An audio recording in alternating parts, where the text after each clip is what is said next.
Hey, y'all. Want to take a couple minutes and just talk to you about church lighting. And I love working with church lighting and love the application of designing a really good looking lighting show, for lack of a better term, when I'm planning worship services or when I'm working with different groups and taking the opportunity to put something together that is both compelling and moving without being overly distracting. And sometimes people think, well, obviously there's no lighting in the Bible, there's no church lighting. Where do we build a precedent for having good lighting design in a church?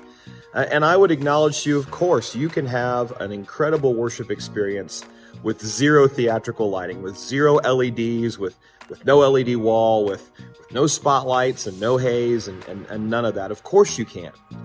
So why use it? And I think about the Old Testament temple, and I think about when Solomon completed that temple, how that must have looked. I honestly think that some of us would find that building nowadays, and kind of with our Western viewpoint, a little gaudy. But it must have been beautiful. And the application of the way the artisans that designed that building, the application of their art, would have been amazing.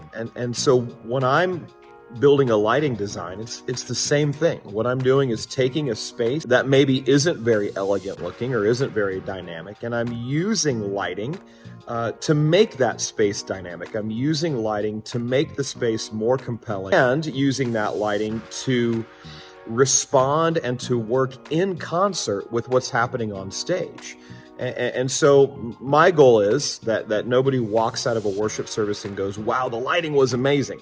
That to me would be a failure. But for them to find that because of how we use lighting, the service was more compelling. Because of how we used lighting, it meant more, or things were a little more moving, just in the same way that when we're doing good music, we design something and apply music in such a fashion that allows people to feel moved by a different chord progression or by the energy that the band brings. It's my belief that lighting does the same thing. I love the passage in 2 Chronicles, chapters 5 and 6, where we're hearing about the dedication of the temple and the worship being so powerful that God's Spirit fills the room.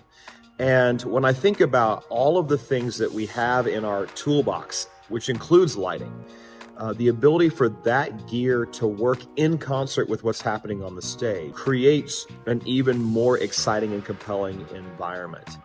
So that's what I think about church lighting. I hope that you have the opportunity to do the same in your church, to use lighting to bring a huge benefit to your services, because it can be an incredible tool and an incredible way to foster an even more dynamic worship environment.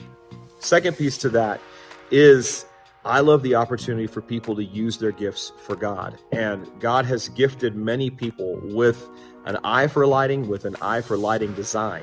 And what an incredible opportunity for those artists and those creatives to come into an environment and to use those gifts that God has given them to create and design something that enhances and that adds to the experience that people are having in worship.